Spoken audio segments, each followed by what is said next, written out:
الحمد لله نحمده ونستعينه ونستغفره ونؤمن به ونتوكل عليه ونعوذ بالله من شرور أنفسنا ومن سيئات أعمالنا من يهده الله فلا مضل له ومن يضلله فلا هادي له ونشهد أن لا إله إلا الله وحده لا شريك له ونشهد أن سيدنا وسندنا وشفينا وحبيبنا وحبيب ربنا وطبيب قلوبنا وأرواحنا وأجسادنا وملجأنا ومأوانا وظاهرنا وباطننا أولنا وآخرنا وباطننا وظاهرنا أولانا ومولانا محمدا عبده ورسوله أما بعد فأعوذ بالله من الشيطان الرجيم بسم الله الرحمن الرحيم فصل لربك وانحر قال الله تبارك وتعالى في الكلام المجيد والفرقان الحميد لن ينال الله لحومها ولا دماؤها ولكن يناله التقوى منكم صدق الله مولانا العظيم وصدق رسوله النبي الكريم الأمين إن الله وملائكته يصلون على النبي يا أيها الذين آمنوا صلوا عليه وسلموا تسليما پڑھیے الصلاة والسلام عليك يا سيدي يا رسول الله وعلى آلك وصحابك يا سيدي يا حبيب الله الصلاة والسلام عليك يا سيدي يا شفيع المذنبين وعلى آلك وصحابك يا سيدي يا رحمة للعالمين زہ مقدر حضور حق سے سلام آیا پیغام آیا جو کہو نظریں بچھاؤ پل کے ادب کا اعلیٰ مقام آیا جو کہو نظریں بچھاؤ پل کے ادب کا اعلیٰ مقام آیا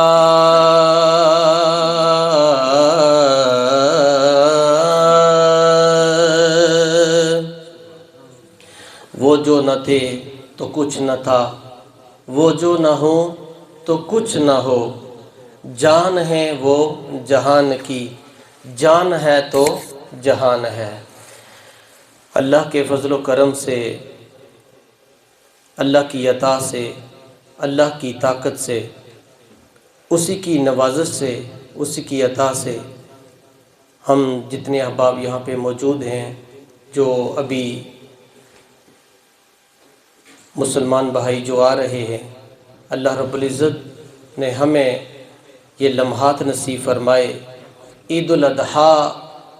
کا جو دن ہے یہ ہمیں نصیب فرمایا ہم اس پہ اللہ رب العزت جل وعلا کا شکر ادا کرتے ہیں کہ کچھ ایسے احباب بھی ہیں کہ ہو سکتا ہے وہ پچھلی جو عید الفطر گزری ہے اس میں موجود تھے یا اس سال میں موجود تھے اب اس عید میں موجود نہیں ہیں دنیا فانی سے رحلت فرما چکے ہیں، دنیا فانی سے چلے گئے ہیں۔ تو یہ اللہ کا فضل و کرم ہے، یہ اسی کی کرم نوازی ہے کہ اسی کی عطا سے، اسی کی طاقت سے، اسی کی نوازت سے عید الاضحیٰ میں ہم سارے ایک جگہ پہ موجود ہیں۔ اللہ رب العزت ہمارا آنا، ہمارا بیٹھنا، عید ادا کرنا اپنی برگاہ عالیہ میں شرف قبولی عطا فرمائے۔ عید الاضحیٰ کے حوالہ سے ایک عظیم دن ہے جس کو عید قربان کہتے ہیں۔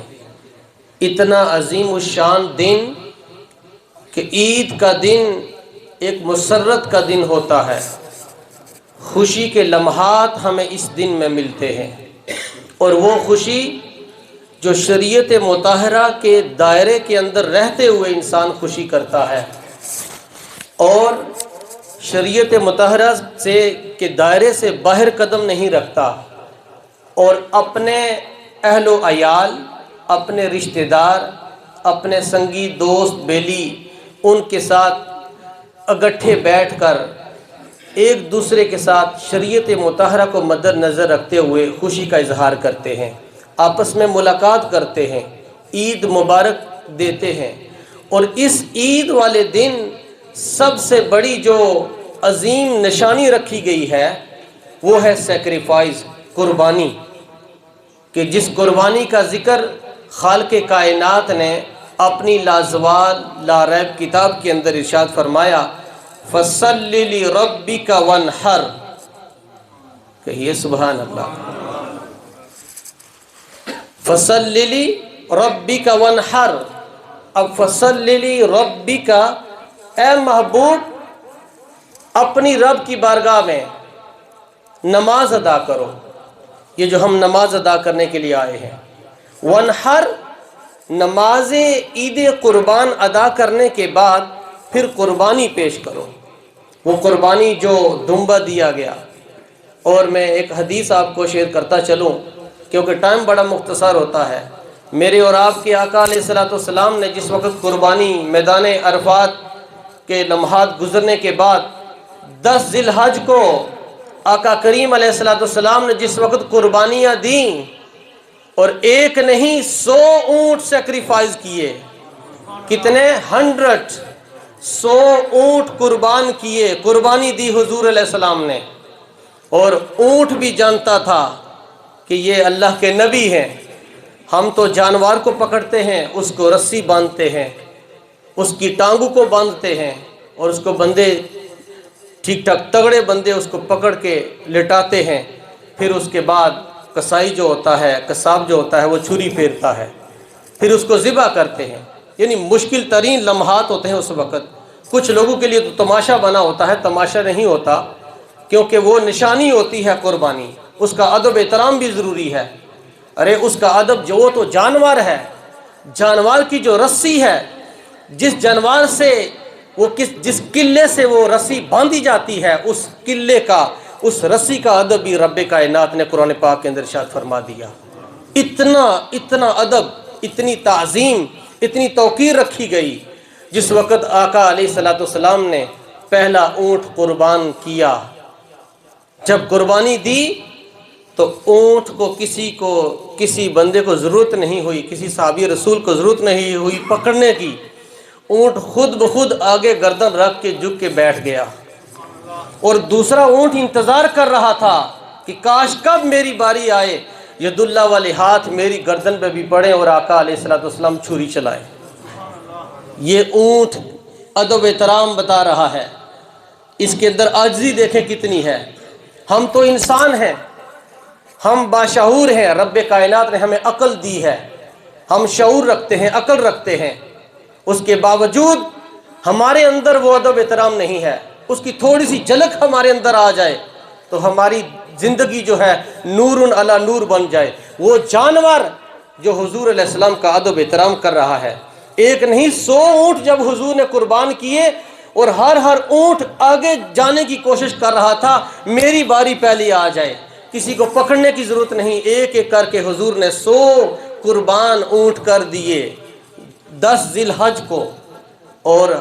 ایک قربانی حضور علیہ السلام نے وہ دی ہے جو امت مسلمہ کی طرف سے دی ہے۔ اور ایک حدیث میں آج پڑھ رہا تھا حضور علیہ السلام نے ایک قربانی اپنی فیملی آل کی طرف سے دی ہے اور امت مسلمہ باقی جو ہیں ان کی طرف سے حضور علیہ السلام نے قربانی دی ہے۔ پھر اس حدیث شریف میں ہے یہ قربانی ایک میری ہے، میری آل کی ہے، اور ایک قربانی میری امت جو نیشن ہے امت کی طرف سے حضور علیہ السلام نے دی ہے۔ ہم قربانی جو صاحب نصاب ہیں دیتے ہیں، جو صاحب نصاب نہیں ہیں ان کی طرف سے میرے اور آپ کے آقا علیہ الصلوۃ والسلام نے پہلے قربانی دے دی ہے۔ اور قربانی جو ذبح عظیم جس کو قرار دیا گیا، ایک اسماعیل علیہ الصلوۃ والسلام کے گلے پہ جب چھری رکھی گئی، ایک وہ لمحات، اور دوسرے ہو سکتا ہے آپ نے یہ بات نہ سنی ہو، حضرت عبد المطلب رضی اللہ تعالیٰ عنہ نبی پاک صلی اللہ علیہ وسلم کے جو دادا جان ہیں، اس وقت آب زمزم کا جو کنواں تھا تلاش کر رہے تھے، کسی جگہ پہ مل نہیں رہا تھا، تو تلاش کرتے کرتے کافی دن گزر گئے۔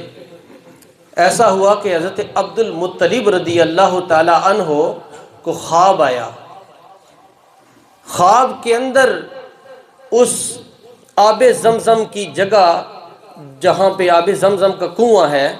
اس کی نشاندہی رب کائنات نے حضرت عبد المطلب رضی اللہ تعالی عنہ کو بتائی خواب کے اندر۔ اب جس وقت آب زمزم کا کنواں تلاش کیا گیا، اسی جگہ پہ پایا گیا، جب ملا تو آپ نے ایک منت مانی تھی، حضرت عبد المطلب رضی اللہ تعالیٰ عنہ نے منت مانی تھی، میرے 10 بیٹے ہیں، ایک بیٹے کو رب کی بارگاہ میں ذبح کروں گا، قربان کروں گا۔ اس وقت کیا ہوا، جب نشاندہی جو بتائی گئی تھی اس کے مطابق کنواں مل گیا، آب زمزم کا کنواں جب ملا تو اس وقت جب منت مانی تھی تو منت آپ نے پوری کرنی تھی۔ تو کسی نے کہا، اس وقت بھی اللہ کے ایسے نیک بندے بھی موجود تھے، حضرت عبد المطلب رضی اللہ تعالیٰ عنہ وہ بڑی شخصیت، اللہ کے نیک ولی، اللہ کے بزرگوار شخصیت جو حضور علیہ السلام کے دادا جان ہیں، ان کے سامنے کسی بزرگ نے کہا کہ آپ ایسا کریں، آپ کسی بچے کو خود نہ چنیں، آپ کوئی پرچی پہ ان ساروں کا نام لکھیں اور ایک پرچی پہ اونٹ کا نام لکھیں، 10 بیٹوں کا نام لکھیں، ایک پرچی پہ اونٹ لکھیں، اونٹ صرف یہی لکھ دیں، تو پھر اس کے بعد جو پرچی پہ جس بچے کا نمبر آئے گا اس کو ہم قربان کریں گے، اس کو ہم رب کی بارگاہ میں قربانی دے دیں گے، ذبح کریں گے۔ اب جب پرچی نکالی گئی، وہاں پہ جب چناؤ ہوا، جب پرچی کھولی گئی تو اس چٹ پہ لکھا ہوا تھا حضرت عبداللہ رضی اللہ تعالیٰ عنہ۔ یہ عبداللہ رضی اللہ کون ہے؟ بولیے، سارے بولیں۔ نبی پاک صلی اللہ علیہ وسلم کے والد گرامی، کہیے سارے رضی اللہ تعالی عنہ، کہ جن کو شک شبہ ہونا، ہم کہتے ہیں حضور کے والدین کریمین طیبین طاہرین، کچھ لوگوں کو بڑی کڑن ہو جاتی ہے کہ یہ طیبین کریمین تم یہ لفظ کیوں لگاتے ہو؟ حضور علیہ السلام کے والدین کا بڑا مقام اور مرتبہ ہے، اللہ کے نبی کے والدین مقام مرتبہ۔ اب نام جب آیا حضرت عبداللہ رضی اللہ تعالی عنہ کا، پھر کسی نے، اس بزرگ نے کہا کہ آپ ان کو ذبح نہ کریں، آپ ایسا کریں ان کی طرف سے ایک فدیہ دے دیں، وہ اونٹ کا، اونٹ قربان کیا گیا۔ اور دوسری بار پرچی نکالی گئی، پھر دوبارہ چیک کیا گیا، پھر دوبارہ حضرت عبداللہ رضی اللہ تعالی عنہ کا نام مبارک آیا۔ پھر اس بزرگ نے کہا کہ آپ ایک اور اونٹ ذبح کر دیں، حتیٰ کہ کرتے کرتے درجنوں کے حساب سے اونٹ ذبح کر دیے گئے۔ آخر میں فیصلہ ہونا ہی تھا کہ اب کیا کیا جائے، اتنے اونٹ ذبح کر دیے، بار بار پھر دوبارہ حضرت عبداللہ رضی اللہ تعالی عنہ کا نام نامی اس میں گرامی آ رہا ہے۔ پھر کیا ہوا، پر آخری بار جب پرچی نکالی تو اونٹ وہاں پہ لکھا ہوا نام پایا۔ پھر اس بزرگ نے حضرت عبد المطلب رضی اللہ تعالی عنہ سے کہا کہ اب اس بات پہ فیصلہ ہو چکا ہے کہ جو پرچی آخر میں نکلی ہے، جتنے اونٹ دیے گئے فدیے کے طور پر، رب کائنات نے ان تمام کو فدیے کے طور پہ قبول کر لیا ہے، لہٰذا ان کو ذبح نہ کیا جائے، کیونکہ آخر میں اونٹ کا نام آیا، اس لیے اب اونٹ ایک اور آخر میں دیا جائے۔ تمام کا فدیہ حضرت عبداللہ رضی اللہ تعالیٰ کے نام کی طرف سے وہ فدیہ رب کی بارگاہ میں قبول ہو گیا۔ بتانے کا مقصد یہ ہے، ایک وہ ذبح عظیم جن کو نبی پاک صلی اللہ علیہ وسلم کے جد اعلیٰ، ادھر بھی جد امجد حضرت عبد المطلب رضی اللہ تعالیٰ عنہ نے منت مانی تھی، ادھر رب کی بارگاہ میں حضرت خلیل اللہ علیہ السلام کو پیغام ملا۔ وہ پیغام جو ملا اس کا نقشہ رب کائنات نے قرآن پاک کے اندر یوں فرمایا، جس وقت رب کی بارگاہ میں ابراہیم علیہ السلام بار بار التجا کرتے رہے، اے میرے خالق مجھے رب حبلی من الصالحین، ایک نیک صالح اولاد عطا فرما، مجھے صالح اولاد عطا فرما۔ پھر رب کریم نے ایک بردبار، ایک حلیم بیٹا عطا فرمایا، جس کو انٹیلیجنٹ کہتے ہیں، بڑا کلیور، بڑا ہوشیار، عقل مند، جن کا نام حضرت اسماعیل علیہ السلام ہے۔ ان کا ذکر قرآن پاک کے اندر یوں موجود ہے۔ رب کائنات نے فرمایا فلما بلغا معه السعی، جس وقت اسماعیل علیہ السلام تھوڑے سے تگڑے ہوئے، چلنے کے قابل ہوئے، تھوڑی سی سیانت آئی، چلنے کے سیانے تو پہلے ہی تھے، یہ لفظ میں نے جو لگایا ہے کیونکہ اللہ کے نبی ہیں، اللہ کے پیغمبر کے بیٹے، اللہ کے نبی جب تھوڑے سے چلنے کے قابل ہوئے، قال یا بنیا، ابراہیم علیہ السلام نے کہا اے میرے بیٹے، انی ارا فی المنام، میں خواب دیکھتا ہوں، خواب کے اندر اذبحک، کہ تجھے ذبح کر رہا ہوں۔ ابراہیم علیہ السلام اپنے بیٹے سے کہہ رہے ہیں، پھر فرمایا فانظر ماذا ترى، اے میرے بیٹے بتا تیرا کیا خیال ہے۔ ماذا ترى، ترى کہتے ہیں دیکھنے کو، اے دیکھ اے میرے بیٹے جو میں نے خواب تیرے سامنے بیان کی ہے، دیکھ اس خواب کو، ذرا سوچ اور دیکھ کہ تیرا کیا خیال ہے، تیری رائے کیا ہے۔ قال یا ابت افعل ما تؤمر، بیٹے نے کہا، کہیے سبحان اللہ، بیٹے نے کہا اے ابا جان جو رب کی طرف سے آپ کو حکم ملا آپ کر گزریے، ستجدونی انشاءاللہ من الصابرین، آپ مجھے صابرین میں سے پائیں گے۔ پھر رب کائنات نے فرمایا فلما اسلم وتلہ للجبین، اسماعیل علیہ السلام کو لٹایا گیا۔ جب اسماعیل علیہ السلام کو لٹایا، بات مختصر کر رہا ہوں، اس وقت چھری ابراہیم علیہ السلام کے ہاتھ میں تھی۔ جس وقت گھر سے چلے اس وقت آپ نے یہ نہیں فرمایا، اس وقت فرمایا جس وقت مینا کے اندر موجود تھے، جس جگہ پہ آپ کو ذبح کرنا تھا اس جگہ پہ آپ نے یہ حکم فرمایا، تو سعادت مند بیٹے اسماعیل علیہ السلام نے گردن جھکا دی۔ جب گردن جھکائی تو چھری ہاتھ میں تھی، بغل میں چھری رکھی ہوئی تھی، رسی بھی آپ کے پاس موجود تھی۔ جس وقت اس ابراہیم علیہ السلام نے چھری چلائی تو چھری نہیں چل رہی تھی، بڑا لمبا اس میں قصہ ہے، پٹی باندھی گئی۔ پھر کبھی بیٹے نے کہا اسماعیل علیہ السلام نے، اے ابا جان میرا جو حصہ جو چہرہ ہے یہ زمین کی طرف کر دیں۔ کہ ایک روایت کے مطابق جب ایسا ہوا کہ ابراہیم علیہ السلام نے جب پٹی باندھی تو آپ کا چہرہ آسمان کی طرف تھا۔ یہ جو لفظ ہے اسلم وتلہ للجبین، ایک مطلب یہ ہے کہ جبین، جبین کہتے ہیں یہ جو ماتھا ہے نا، جب ہم سجدے میں جاتے ہیں، سجدے میں اپنی جبین کو رکھتے ہیں، یعنی ہماری نظریں نیچے ہوتی ہیں، چہرہ ہمارا زمین کی طرف ہوتا ہے۔ ایک روایت کے مطابق یہ ہے کہ چہرہ زمین کی طرف تھا، اور ایک روایت کے مطابق چہرہ آسمان کی طرف تھا۔ اس وقت ابراہیم علیہ السلام نے اپنی آنکھوں پہ پٹی باندھی ہوئی تھی، یہ نظارہ آسمان بھی دیکھ رہا تھا۔ اس وقت کیا ہوا، ابراہیم علیہ السلام نے اللہ کے حکم سے جب یہ چھری چلائی تو اللہ رب العزت نے اس جگہ پہ دمبا رکھ دیا، مینڈا، جو جنت سے جبریل علیہ السلام نے فوراً ایک لمحات میں اتنی جلدی جنت سے دمبا لا کر وہاں پہ رکھ دیا۔ اور ابراہیم علیہ السلام نے جب رب کی بارگاہ میں شکریہ ادا کیا کہ مولا تیرا شکر، میں نے بچے کو ذبح کر دیا، جب آنکھوں سے جب پٹی ہٹائی تو دیکھا اسماعیل علیہ السلام نے مسکرا رہے تھے، اور نیچے دیکھا سامنے چھری کے نیچے دمبا پڑا ہوا تھا ذبح۔ اس کو رب کریم نے، پھر رب کریم نے قرآن پاک کے اندر فرمایا وَنَادَيْنَهُ أَن يَا إِبْرَاهِيمُ، ایک ندا آئی، اے اللہ کے خلیل، اے میرے دوست، قد صدقت الرؤیا، تو نے جو خواب تجھے آیا تھا تو نے سچ کر دکھایا، ان کذالک نجزی المحسنین، تو محسنین میں سے پایا گیا ہے۔ اور جو میری طرف سے تجھے حکم ہوا تو نے کر کے دکھایا۔ اللہ رب العزت یہ میرا بیان کرنا قبول و منظور فرمائے۔ ٹائم بڑا مختصر ہوتا ہے، اس کے اندر بڑا میسج ہے کہ میدان عرفات میں اس کے اندر کیا ہوتا ہے کہ شیطان سب سے زیادہ چلاتا ہے۔ اس وقت جو وہاں پہ مسلمان گئے ہوئے ہوتے ہیں میدان عرفات میں، اس وقت ان کی مقبولیت ہوتی ہے رب کی بارگاہ میں۔ شیطان چلاتا ہے، روتا ہے، اس کے چیلے جو ہوتے ہیں اس سے پوچھتے ہیں کہ تو کیوں رو رہا ہے، وجہ کیا ہے، رونے کا سبب پوچھتے ہیں۔